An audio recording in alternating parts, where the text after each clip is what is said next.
إن الحمد لله نحمده ونستعينه ونستغفره ونؤمن به ونتوكل عليه ونعوذ بالله من شرور أنفسنا ومن سيئات أعمالنا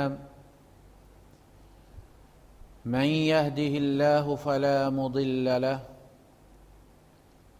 ومن يضلل فلن تجد له وليا مرشدا وأشهد أن لا إله إلا الله وحده لا شريك له ولا ضد ولا ند ولا مثيل له ولا مثال له وأشهد أن سيدنا ومولانا ومعلمنا ومرشدنا ومخرجنا من الظلمات إلى النور محمدا عبده ورسوله أرسله الله بالحق بشيرا ونذيرا وداعيا إلى الله بإذنه وسراجا منيرا فقد بلغ الرسالة وأدى الأمانة ونصح الأمة وكشف الغمة فترك أمته على المحجة البيضاء ليلها كنهارها لا يزيغ عنها إلا هالك اللهم صل وسلم وبارك عليه وعلى آله وأصحابه وأزواجه وذرياته وأهل بيته أجمعين أما بعد فأعوذ بالله السميع العليم من الشيطان الرجيم بسم الله الرحمن الرحيم قال الذي عنده علم من الكتاب أنا آتيك به قبل أن يرتد إليك طرفك فلما رآه مستقرا عنده قال هذا من فضل ربي ليبلوني أأشكر أم أكفر ومن شكر فإنما يشكر لنفسه ومن كفر فإن ربي غني كريم صدق الله العظيم رب اشرح لي صدري ويسر لي أمري واحلل عقدة من لساني يفقهوا قولي آمين یا رب العالمین۔ ہمارا موضوع درس کا چل رہا ہے ملکہ سبا کے بارے میں، اور آج ہم انشاءاللہ اس موضوع کو مکمل کریں گے۔ ملکہ بلقیس کو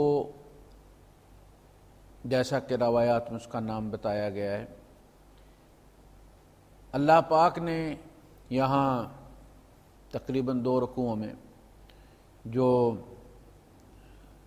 ڈسکس کیا ہے اور اس کی مثال اللہ پاک لے کر آئے اپنی کتاب میں، تو یہ بار عرض کیا جا چکا ہے کہ اللہ پاک جب بھی کسی واقعے کو بیان کرتے ہیں تو اس سے مقصد ان لوگوں پر اتمام حجت ہوتا ہے، یعنی اللہ پاک صرف کہانیاں نہیں سناتا، لقد کان فی قصصہم عبرۃ لأولی الالباب، عقل مندوں کے لیے اس میں اسباق ہوتے ہیں، لہذا ایک واقعے کو ٹکڑوں کی شکل میں بیان کیا جاتا ہے اور اس وقت کے حالات کے مطابق اس واقعے میں سے جو ٹکڑا کارآمد ہوتا ہے اللہ پاک اس کو اتنا بیان کرتے ہیں، پھر آگے چل کے جہاں زیادہ دوسری ضرورت کوئی محسوس ہوتی ہے پھر دوسری کو کوٹ فرماتے ہیں۔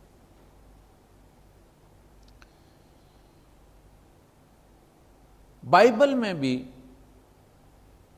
اس کو اصل میں ہمارے یہاں موضوع شہادت علی الناس، لوگوں پر گواہی کا اتمام، کہ اگر یہ کام کر سکتا ہے تو تم کیوں نہیں کر سکتے؟ تمہارے بھی 2 ہاتھ ہیں، اس کے بھی 2 ہاتھ، تمہارے اندر بھی عقل ہے، اس کے اندر بھی عقل ہے، تو تم کیوں نہیں کر سکتے؟ اس کو کہتے ہیں اتمام حجت۔ اور اگر کوئی بھی نہ کر سکے تو ظاہر ہے پھر اتمام حجت نہیں ہوتی، ظاہر ہے کوئی بھی نہیں کر سکے تو ہم بھی نہیں کر سکے، لیکن جب ایک آدمی کر لیتا ہے معاشرے میں تو وہ ایک بندہ پورے گاؤں کے لیے اتمام حجت بن جاتا ہے۔ لہذا لوکا اور میتھیو کی بائبل میں حضرت عیسیٰ علیہ السلام کا قول کوٹ کیا گیا کہ آپ نے علماء یہود کو خطاب کر کے کہا کہ دیکھو عدالت والے دن دکن کی ملکہ تمہارے خلاف کھڑی ہو کر گواہی دے گی۔ وہ دنیا کے دوسرے حصے سے آئی حکمت کی باتیں سننے کے لیے، اور اس نے جب ان باتوں کو سنا اور حق پایا اور اس نے ان کو قبول کیا۔ جبکہ تمہارے پاس اس سے بڑا حکمت والا آیا ہے اور تم نے اس کی بات کو رد کر دیا، اور اس ایک عورت کی گواہی تم سب کو جہنم میں لے جانے کے لیے کافی۔ تو یہ ہے اتمام حجت، مکے والوں کے لیے بھی اور مدینے کے یہود کے لیے بھی بعد میں اس کو استعمال کیا گیا کہ دیکھو جب ایک عورت کو اس کی عوام نے، اس کی شورا نے امانت سونپی ہے، فیصلے کا حق دیا، تو اس نے اس فیصلے کو کس طرح استعمال کیا ہے کہ دنیا میں بھی ان کو کامیاب کر دیا اور آخرت میں بھی کامیاب کر دیا۔ جب انہوں نے کہا کہ فانظری ماذا تأمرین، اب تو غور کر لے کہ تو کیا حکم دیتی ہے، ہم تیرے حکم کے تابع فرمان ہیں، تو جنگ کا فیصلہ کرے گی ہم تیرے ساتھ، ہم لڑنا بھی جانتے ہیں، اسلحہ بھی ہے، اور اگر صلح کا فیصلہ کرے گی تو ہم تیرے تابع فرمان ہیں، فیصلہ تو نے کرنا ہے۔ تو اس عورت نے بھئی بیٹھے فیصلہ نہیں کیا، پہلے تو اس نے حکمت کی بات کی کہ دیکھو اگر یہ بندہ بادشاہ ہے اور یہ آ گیا تو یہ تو تباہی مچا دے گا، ان الملوک اذا دخلوا قریۃ افسدوها، بادشاہ جب بستیوں میں داخل ہوتے ہیں تو تلپٹ کر دیتے ہیں ان کو، وجعلوا اعزت اہلها اذلہ، اور وہاں جو طاقتور ہوتے ہیں ان کو کمزور کر دیتے ہیں، جو عزت والے ہوتے ہیں ان کو ذلیل کر دیتے ہیں۔ اور اللہ پاک فرماتے ہیں وَكَذَلِكَ يَفْعَلُونَ، بادشاہوں کی عادت ایسی طرح کرتے، یہ سائیکی ہے ان کی اور قیامت تک یہی رہے گی۔ تو اس نے پھر کچھ ہدایہ بھیجے، ڈیلیگیشن بھیجا ایک کہ جا کے وہ وزٹ کر کے آئیں اور فیڈ بیک دیں واپس جا کے کہ وہاں کس قسم کے حالات ہیں اور وہ سیریس ہیں یا نہیں ہیں۔ وہ آئے اور پھر جب انہوں نے واپس جا کے رپورٹ کیا کہ اس طرح سے انہوں نے کہا اور ہمیں تھریٹ کیا ہے، تو بھی اس نے فیصلہ نہیں کیا، اس نے کہا میں خود جا کے دیکھتی ہوں۔ یہ ہوتی ہے سیاسی قیادت، وہ خود آئی ہے، اور بائبل میں تو اس کی تفاصیل ہے جو وہ لوڈ کر کے لائی ہے بیل گاڑیوں پر، اور وہ کہتے ہیں کہ جس طرح سے وہ سامان لے کر آئی ہے اس کے بعد اس علاقے نے اس طرح کا سامان دیکھا نہیں ہے۔ جب وہ وہاں سے چلی ہے پھر یہاں کہ اس نے حکمت کی باتیں سنی ہیں، حالات اپنی آنکھوں سے دیکھے ہیں، تو اس نے فیصلہ کرنے میں پل بھر کی دیر بھی نہیں لگائی۔ دنیاوی طور پر اپنی قوم کو اس طرح کامیاب کیا کہ اپنی جو اس کی ریاست تھی ایک چھوٹی سی، اس کا الحاق کر کے سلیمان علیہ السلام کے ساتھ اس نے اپنی ریاست کو بڑھا لیا، اور ملکہ کی ملکہ رہی، اس کا علاقہ اس کے سپرد رہا۔ اس کی حکمت دیکھ کے، اس کا انداز حکمرانی دیکھ کے سلیمان علیہ السلام نے اس کو اس کا علاقہ دے دیا کہ تم جا کے وہاں حکومت کرو، ہمارے لوگ تم سے خوش ہیں اور اچھے طریقے سے کام چل رہا ہے، ٹھیک۔ تو یہ بادشاہ اس طرح نہیں کرتے۔ دوسرا یہ آخرت کے لحاظ سے کہ جب وہ ایمان لے آئے تو اس کی پوری قوم بھی ایمان لے آئے، تو آخرت کی کامیابی بھی ہو گئی، دنیا کی بھی ہو گئی، اور اتمام حجت بھی ہو گیا۔ تو جب وہاں سے چلی ہے تو حضرت سلیمان علیہ السلام نے کہا بھائی اس کو بٹھانا ہے تو مزہ آ جائے اگر اسی کا تخت لے آئیں، ایکم یاتینی بعرشہا، تم میں سے کون اس کا تخت اٹھا کر لائے گا؟ تو میں نے عرض کیا تھا پچھلے خطبے میں کہ انسان تو سارے خاموش رہے، حالانکہ پہلے مخاطب جو تھے وہ انسان تھے، عفریت بعد میں بولا ہے، جنات کی باری بعد میں آئی ہے۔ قال عفریت من الجن انا آتیک بھی قبل ان تقوم من مقامک وانی علیہ لقوی امین، جب اس نے تعلی کی کہ میں بہت قوی ہوں اور میں امانت دار ہوں، میں لے آؤں گا، بھاگ نہیں جاؤں گا، تو سلیمان علیہ السلام نے اس سے کام لینا مناسب نہیں سمجھا۔ قال الذی عندہ علم من الکتاب، کہا اس ہستی نے جس کے پاس علم کتاب تھا، اور جب اس مجمع میں جس میں نبی موجود ہو تو صاحب کتاب نبی کو کہا جاتا ہے، نبی کی موجودگی میں اور کوئی شخص صاحب کتاب نہیں ہو سکتا۔ تو انہوں نے اس سے کہا کہ تو کبھی کون اتنا انتظار کرے کہ میرا دربار برخاست ہوگا تو پھر پتہ نہیں کب لگے گا اور تو لے کر آئے گا، انا آتی کا بھی، میں لے آتا ہوں۔ دیکھ تماشا، انا آتی کا بھی قبل ان یرتد الیک طرفک، تو میری طرف دیکھ رہا ہے، چونکہ خطاب اس سے ہو رہا ہے نا. اور امام راضی نے اس کو ان بریکٹس کیا ہے، انا آتی کا بھی ایھا الجن، اے جن میں لے کے آتا ہوں تمہارے سامنے اسے، قبل ان یرتد الیک طرفک، اس سے پہلے کہ تیری پلک جھپکے. اور اللہ پاک نے لا کے رکھ دیا. فلما رآہ مستقرا عنده قال هذا من فضل ربی. دیکھیے معجزہ جو ہوتا ہے یہ اللہ کے ہاتھ میں ہوتا ہے، یہ نبی کی دسترس میں نہیں ہوتا. یہ کوئی پستول قسم کی چیز نہیں ہوتی کہ آپ نے نکالا اور فائر کر دیا. وما كان لنا ان ناتيكم بسلطان الا باذن اللہ، ہم تمہیں کوئی معجزہ نہیں دکھا سکتے مگر اللہ کے اذن سے. تو جب آپ نے دیکھا کہ اللہ پاک نے میری بات پوری کر دی ہے اور آپ نے اسے اپنے سامنے دیکھا تو آپ نے شکر ادا کیا، چونکہ لے کر آپ آئے تھے.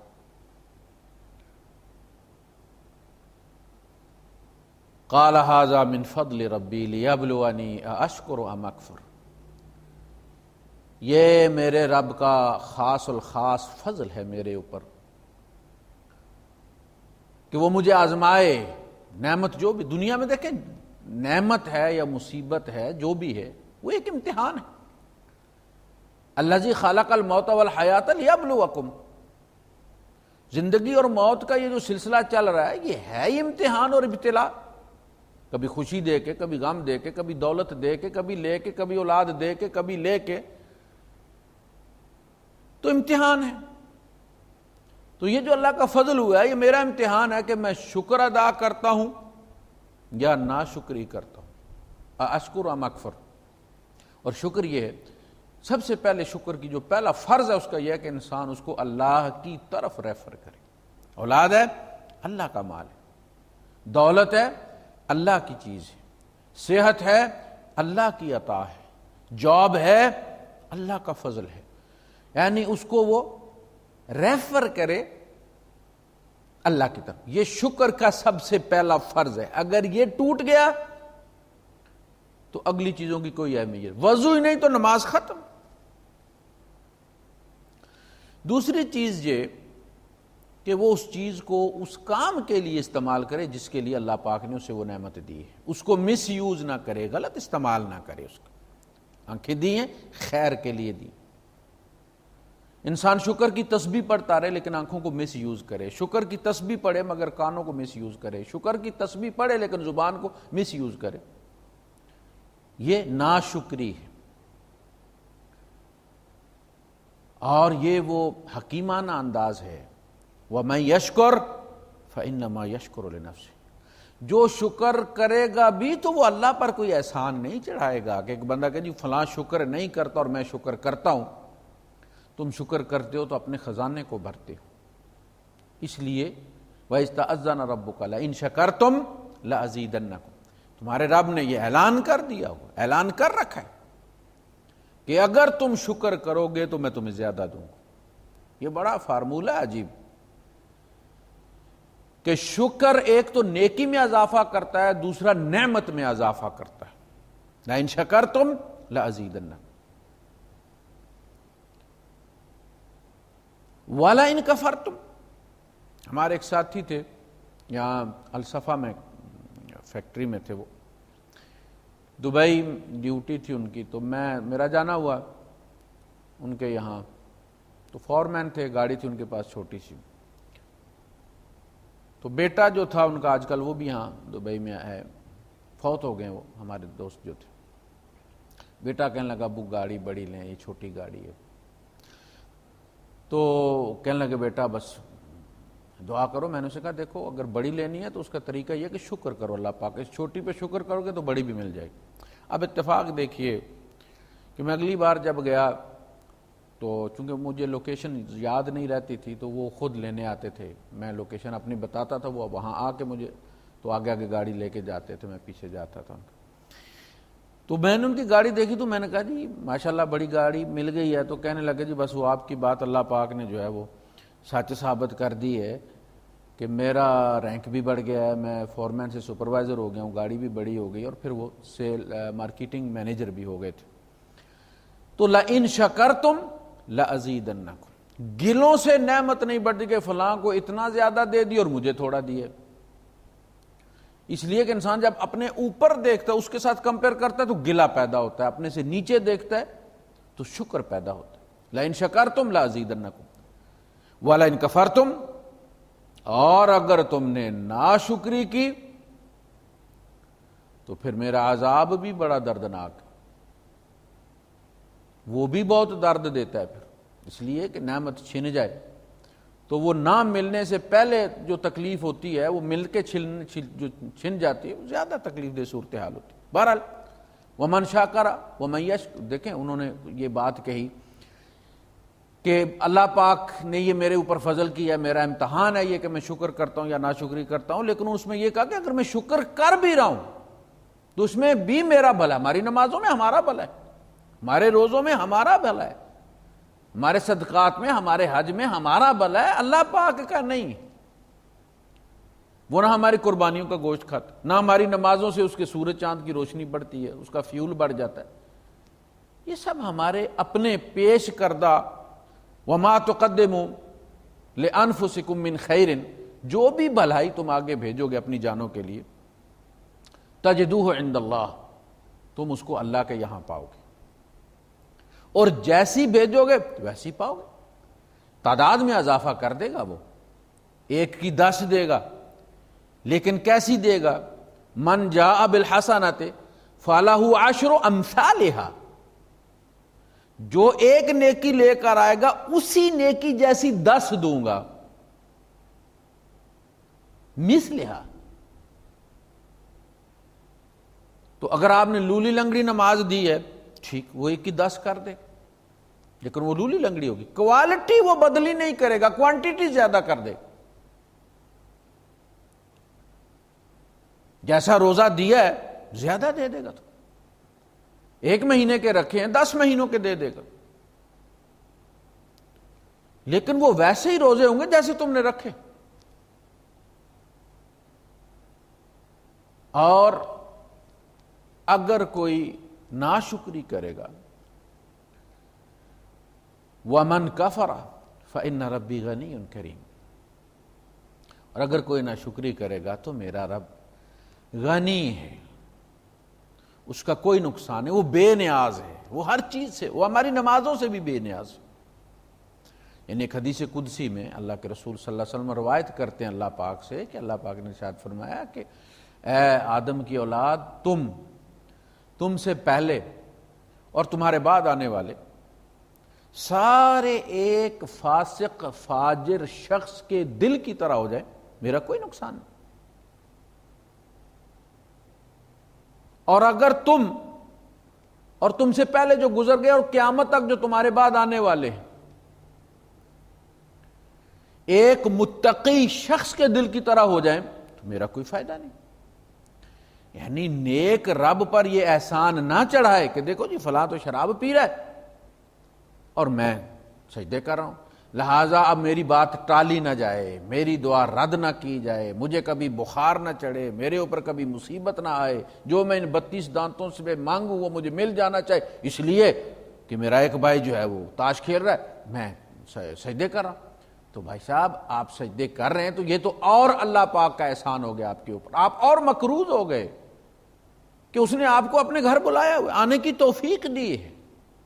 اگر ماحول لے کر آتا تو آپ کے بھائی کو بھی لے آتا، اگر دودھ لے کر آتا تو آپ کے بھائی کو بھی لے آتا، اگر جینز لے کر آتے تو آپ کے بھائی کو بھی لے کر آتے. کیا لے کر آیا آپ کو مسجد میں؟ اللہ کا فضل. تو آپ کی گردن اور جھک جانی چاہیے کہ یہ میرے اوپر ھذا من فضل ربی، یہ میرے رب کا فضل. اپنے گھر میں کوئی اسی کو بلاتا ہے جس کے ساتھ کلوز تعلقات ہوتے ہیں. ہر بندے کے لیے گھر کا دروازہ کوئی نہیں کھولتا. تو میرا رب غنی ہے، اسے تو کسی چیز کی حاجت نہیں، اور کریم ہے، کریم النفس ہے. حاجت نہ ہونے کے باوجود بھی بہت خوش ہوتا ہے جب ہم نیکی کرتے ہیں. دیکھیں بچے سے چونکہ ماں باپ پیار کرتے ہیں، اور میں ہمیشہ یہ کہا کرتا ہوں کہ بندے اور رب کا جو تعلق ہے وہ پیار کا تعلق ہے، اور ایسا معمولی بھی نہیں ہے. 70 ماؤں سے زیادہ پیار کرتا ہے وہ، یعنی حد ہے. آپ دیکھیں ماں کیا کر گزرتی ہے بچے کے لیے، تو 70 ماؤں سے زیادہ پیار کرتا ہے. آپ تصور نہیں کر سکتے اس محبت کا. ایک ماں کی محبت نہیں سمیٹی جاتی. ایک حدیث میں فرمایا اللہ پاک نے اپنی رحمت کے 100 حصے کیے، اس میں سے ایک حصہ، صرف ایک حصہ پوری مخلوق میں بانٹا ہے، 99 اس کے پاس ہیں.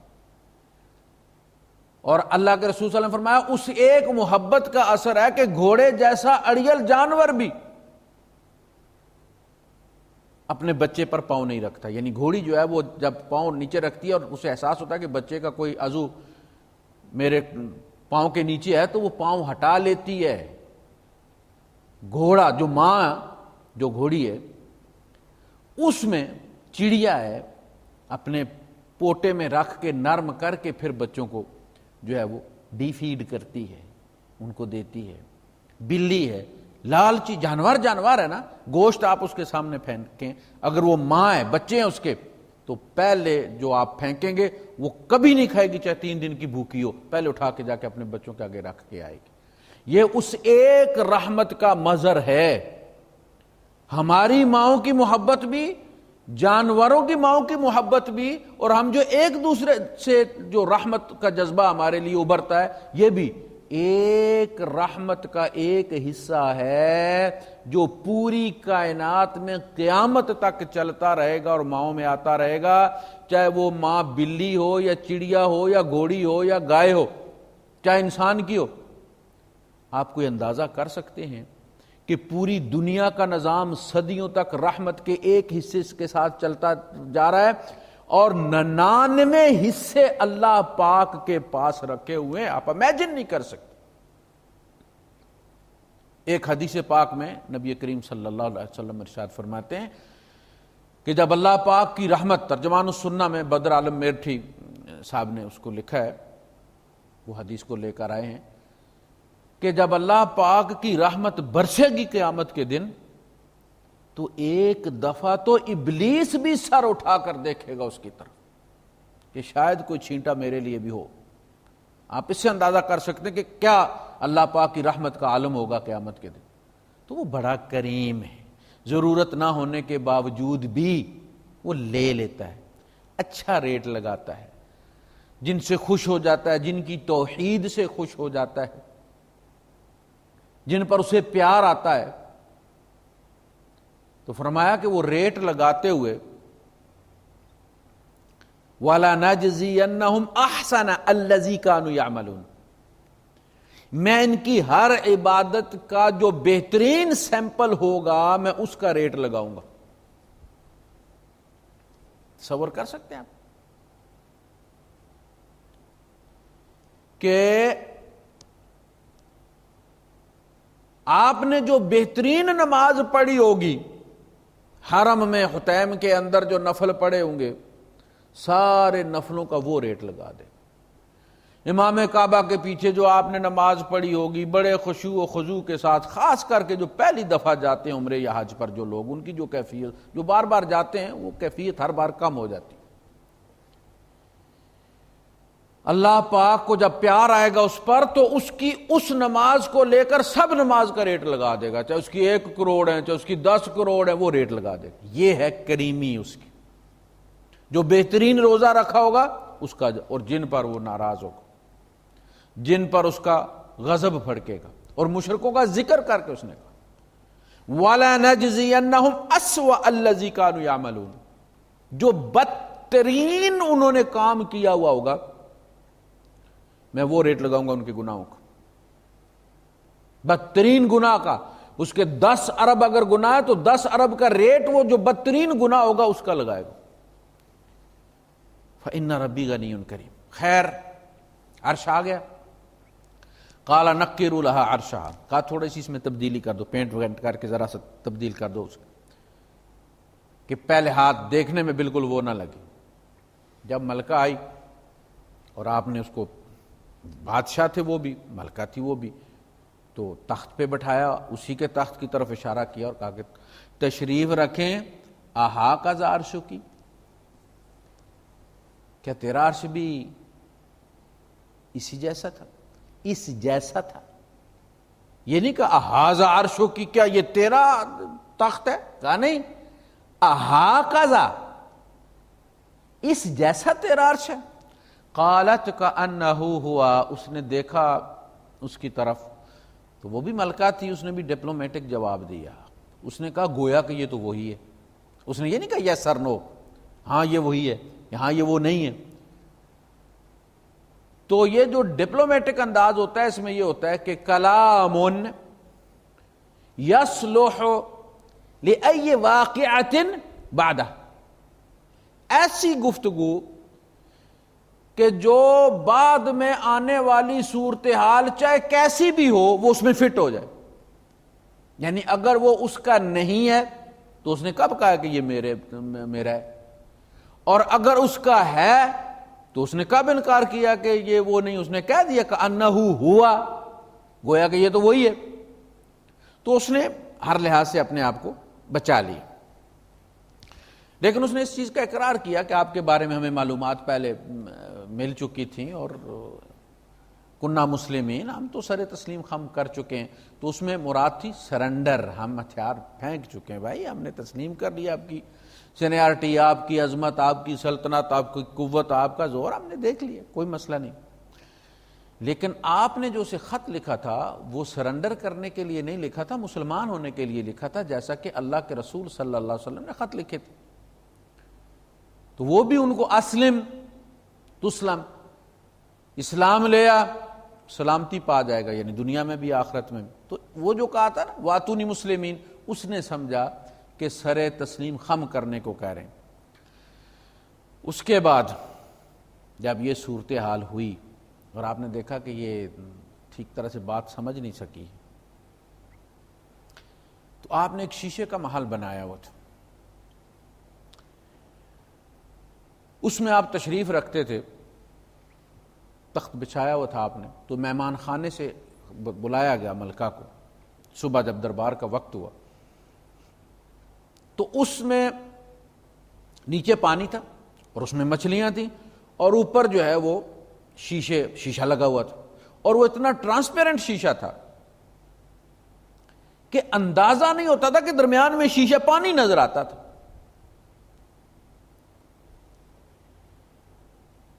اور وہ نیچے تھا اور اوپر سے سیڑھیاں اتر کے اس میں جانا پڑتا تھا. تو جب وہ سیڑھیاں اتری اور آخری سیڑھی میں پاؤں نیچے رکھنا تھا تو اس نے سمجھا کہ حضرت سلیمان علیہ السلام نے پانی میں تخت لگایا ہوا. تو اس نے اپنے پائنچے اوپر کر لیے، سلوار اوپر کر لی. اس پہ حضرت سلیمان علیہ السلام نے کہا کہ انہ صرح ممرد من قواریر، بی بی یہ شیشے سے بنا ہوا پانی نہیں ہے. اب دیکھیں وہ ملکہ ہے، کوئی عام عورت نہیں ہے، کوئی گوبر تھوپنے والی عورت نہیں ہے. وہ ملکہ ہے اور ہر چیز اس کے پاس ہے. وَأُوتِيَتْ مِن كُلِّ شَيْءٍ، قرآن کہتا ہے ہر چیز اس کے پاس جو بادشاہ کے پاس ہونی چاہیے تھی اس کے پاس. اس کے باوجود اس کا بوکھلاہٹ کا شکار ہو جانا، اسے پتہ چل گیا کہ اتنے نفیس محلات اور اتنی طاقتور فوج اور اس بندے کا جو ہے وہ باڈی لینگویج جو ہے وہ تو مغروروں والی نہیں ہے، متکبروں والی نہیں ہے. یہ تو وہ بادشاہ نہیں ہے جو بادشاہوں کے بارے میں کہا جاتا ہے، بلکہ یہ تو کوئی اللہ والا ہے. تو اس نے اپنی اس بات پر کہ جو اسے دیر ہو گئی مسلمان ہونے میں اور حقائق کو تسلیم کرنے میں، حالانکہ وہ ایک مشرکانہ ماحول میں پلی بڑی تھی، اور جب خط جا کے پھینکا حدود نے تو وہ عبادت کرنے جا رہی تھی سورج دیوتا کی. ایک معبد بنایا ہوا تھا جہاں وہ جا کے اس کی پوجا کرتی تھی صبح کے وقت اور دوپہر کے وقت اور پھر شام ڈھلنے کے وقت، رات جب سورج غروب ہوتا اس وقت. 3 اوقات ہوتے تھے ان کی عبادت کی، اور یہی 3 جو اوقات ہیں یہ ہمیں منع کیا گیا ہے سجدہ کرنے، یہ نوافل پڑھنے سے. تو اتنے پختہ ماحول میں، یعنی مشرکانہ ماحول میں پلنا بڑھنا، پھر عہدہ یہ ہے کہ وہ ملکہ ہے، کبھی کسی کی اوئی نہیں سنی اس نے، اور اس کا جھٹ پٹ صورتحال کو قبول کر لینا اور اسلام لے آنا تو اسے احساس ہو گیا. قالت رب انی ظلمت نفسی، دیکھو اسے پتہ چل گیا. قال انہ صرح ممرد من قواریر، تو اس کے بعد اس نے کہا کہ وہ اسلمت مع سلیمان للہ رب العالمین، میں سر تسلیم خم کرتی ہوں، میں مسلمان ہوتی ہوں جس طرح سلیمان مسلمان ہوا ہے رب العالمین کے لیے. دیکھیں برابری کا آ گیا نا، کہ جس طرح سلیمان اتنا بڑا بادشاہ ہوتے ہوئے اس کے سامنے جھکا ہوا ہے، میں بھی جھکتی ہوں اس رب العالمین کے لیے سلیمان کے ساتھ. اب اس کی یہ گواہی جو ہے یہ شہادت حق ہے، شہادت علی الناس ہے، جس کے لیے رسول آتے ہیں تاکہ اتمام حجت کریں. وَكَذَلِكَ جَعَلْنَاكُمْ أُمَّةً وَسَطًا لِتَكُونُوا شُهَدَاءَ عَلَى النَّاسِ وَيَكُونَ الرَّسُولُ عَلَيْكُمْ شَهِيدًا. پھر سورہ حج میں فرمایا هُوَ الَّذِي هُوَ اجْتَبَاكُمْ وَمَا جَعَلَ عَلَيْكُمْ فِي الدِّينِ مِنْ حَرَجٍ مِلَّةَ أَبِيكُمْ إِبْرَاهِيمَ هُوَ سَمَّاكُمُ الْمُسْلِمِينَ مِنْ قَبْلُ وَفِي هَذَا لِيَكُونَ الرَّسُولُ شَهِيدًا عَلَيْكُمْ وَتَكُونُوا شُهَدَاءَ عَلَى النَّاسِ. رسول تمہیں کر کے دکھائے کہ یہ انسان کر سکتا ہے، اور تم دوسروں کو کر کے دکھاؤ کہ یہ صرف تھیوری نہیں کر سکتا ہے. یعنی یہ بہت بڑا سوال ہے. اگر صرف تھیوری دینی ہوتی تو کتاب ایک رات میں نازل ہو جاتی اور نبی پکڑا کے چلے جاتے. تکلیفیں کس میں آئی ہیں؟ تکلیفیں آئی ہیں اس پر عمل کرنے میں. تھیوری سے تو کوئی دشمنی کرتا بھی نہیں. جب وہ اپنی پریکٹس کے لیے جگہ بناتی ہے وہ کتاب، وہ تھیوری، وہ اصول، جب وہ جگہ بناتی ہے آپ اس کو اپلائی کرنے کی کوشش کرتے ہیں اپنے شادی بیاہ میں، نکاح میں، طلاق میں، لین دین میں، تو پھر دوسروں کو تکلیف ہوتی ہے. اس لیے کہ آپ کا ذاتی خیال کچھ بھی ہو وہ آپ کی ذات تک ہے، دوسرے کو اس کے ساتھ کیا تعلق ہے، آپ نے اپنی قبر میں جانا ہے. لیکن جب آپ معاملات کرتے ہیں اور اس تھیوری کی بنیاد پر کرتے ہیں، اس قول اور اس عقیدے کی بنیاد پر کرتے ہیں، تو وہ دوسروں کے مفادات کو پھر نقصان پہنچتا ہے، پھر انہیں تکلیف ہوتی ہے.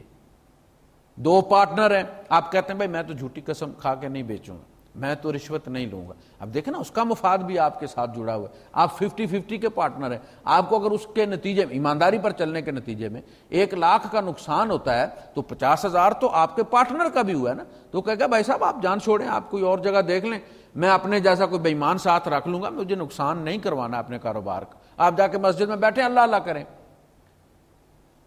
تو جب شہادت علی الناس ہوتی ہے تب ہوتی ہے جب آپ کر کے دکھائیں. دیکھیں صدیوں سے جو 2500 سال سے جو رواج تھا عربوں میں کہ منہ بولے بیٹے کی جو بیوی ہوتی ہے وہ بہو ہوتی ہے، اور وہ بیٹا بیٹا ہوتا ہے اور جائیداد میں وارث ہوتا ہے. اور حضور نے زید بن حارثہ کو بنایا بھی تھا. پھر کیا ہوا؟ پہلی بات تو یہ کہ اللہ پاک نے کہا کہ یہ لے پالک بیٹا کوئی بھی نہیں. یہ اللہ پاک نے نہیں، ذالکم قولکم بافواہکم، یہ تمہارے منہ کی بات ہے کہ یہ میرا منہ بولا بیٹا ہے. بیٹے وہی ہیں، اللہ ولدنہم، جن کو پیدا کیا ماں نے، بیٹے وہی ہیں اس کے. دوسری بات، جب یہ معاملہ ہو گیا پھر طلاق ہوئی حضرت زینب کو، تو اب اللہ پاک اس قانون کو 2500 سال کے قانون کو اپنے نبی کے ہاتھوں توڑوا رہے ہیں اور وجہ بھی بیان کر رہے ہیں. فَلَمَّا قَضَى زَيْدٌ مِّنْهَا وَطَرًا زَوَّجْنَاكَهَا لِكَيْ لَا يَكُونَ لِلْمُؤْمِنِينَ حَرَجٌ فِي أَزْوَاجِ أَدْعِيَائِهِمْ. اے نبی یہ کام آپ جیسے ایمان والی ہستی کر سکتی ہے. یہ صدیوں کی، ہزاروں سال کی روایت، آپ جیسی پہاڑ ہمت والی ہستی ہی یہ کام کر سکتی ہے تاکہ آئندہ مومنوں کے لیے آسانی ہو جائے، ان کے پاس ایک ریفرنس ہو کہ یہ ہمارے نبی نے کیا ہے. بات ختم ہوگی. جب بات نبی تک پہنچ جائے تو آپ کا ریفرنس ختم ہو گیا. تو کتنے لوگوں نے افسانے بنائے، پتہ نہیں کیا کیا کہا، لیکن اس کے باوجود اللہ پاک نے یہ مشکل فیصلہ اپنے نبی سے کروایا. اس کا نام اتمام حجت ہے. اب اگر ہم جو ہم پڑھتے ہیں قرآن حکیم کے اندر یا احادیث کے اندر جب ہم اس کو اپلائی کرتے ہیں اور فساد مچتا ہے، برادری ناراض ہو جاتی ہے، آپ شادی اس طریقے سے کرتے ہیں جو جیسے نبی کریم صلی اللہ علیہ وسلم نے اپنی بیٹیوں کی ہے، تو برادری والے ناراض ہو جاتے ہیں، کوئی کہتا ہے جی ہمیں نہیں بلایا جی، کوئی ہمیں نہیں بلایا جی، فلاں نے کیا جی، فلاں نے کیا جی، تو یہ ناراضگی جھیلیں۔ حضور کے رشتہ دار بھی ناراض ہوئے تھے، تو اس ناراضگی کو فیس کرنا، یہ تمام حجت قیامت کے دن کہا جائے گا یہ کر سکتا تھا تم نہیں کر سکتے تھے، اسے بیٹی عزیز نہیں تھی، یہ اسی گاؤں میں نہیں رہتا تھا، یہ تمہارے زمانے کا ہے نا، یہ صحابہ کے زمانے کا بندہ تو نہیں تھا، یہ بھی 14ویں صدی کا تھا نا، کیا نا اس نے، بیٹی بس گئی ہے نا اس کی، تمہاری بھی بس جاتی، تمہیں مسئلہ کیا تھا؟ تو وہ بندہ جو ہے وہ اللہ کا گواہ ہوگا ان لوگوں کے خلاف جو اللہ کے قانون توڑنے والے ہیں، تو وہ ملکہ عیسائیوں کے خلاف بھی گواہ بنے گی۔ اللہ پاک نے جب اس کو کوٹ کیا اہل کتاب کے لیے، یہود و نصارہ دونوں کے لیے، اور عیسیٰ علیہ السلام نے بھی اس کا ریفرنس دیا کہ اس ایک عورت کی گواہی تمہیں جہنم میں لے کے جائے گی، اس نے حکمت کو سنا اور قبول کیا اور تم نے رد کر دیا، حالانکہ تمہارے پاس اس سے بڑی حکمت والا بندہ آیا تھا۔ انہی معنوں میں وہ مکے والوں پر بھی استعمال ہوئی کہ دیکھو مکے والوں، اس کی قوم نے جب اس کو امانت سونپی تو اس نے کیا کیا، اور تم کیا کر رہے ہو، تم تو اپنی قوم کو فرعون کی طرح آگ پر لے کر جا رہے ہو، مکے کے سرداروں، تم تو ملکہ بلقیس کی نسل ہو، تم تو سبا کی نسل ہو، یمن کے رہنے والے ہو، دیکھو اس نے کیا فیصلہ کیا تھا اور تم کیا کر رہے ہو، تم فرعون والا رویہ اختیار کر رہے ہو۔ یقدم قومہ یوم القیامہ، وہ قیامت کے دن اپنی قوم کے آگے آگے چلے گا، فاوردہم النار، اور آگ پر جا کے انہیں اتارے گا، تم بھی وہی کر رہے ہو، تو تم امانت میں خیانت کر رہے ہو، انہوں نے تمہارے ساتھ، جنہوں نے تمہیں سردار بنایا تمہارے ساتھ اچھائی کی ہے، تو حل جزاء الاحسان الا الاحسان، تمہارا کام بھی یہ تھا کہ تم ان کے ساتھ اچھائی کرتے اور حق کو قبول کرتے، اور جو انجام فرعون کا ہوا تھا وہی تمہارا بھی ہوگا، اور وہی ہوا۔ تو یہ ہے آج کا اس درس کا اختتام، انشاءاللہ ہم اگلے درس میں دوسرے موضوع پہ گفتگو کریں گے۔ وآخر دعوانا ان الحمد للہ رب العالمین۔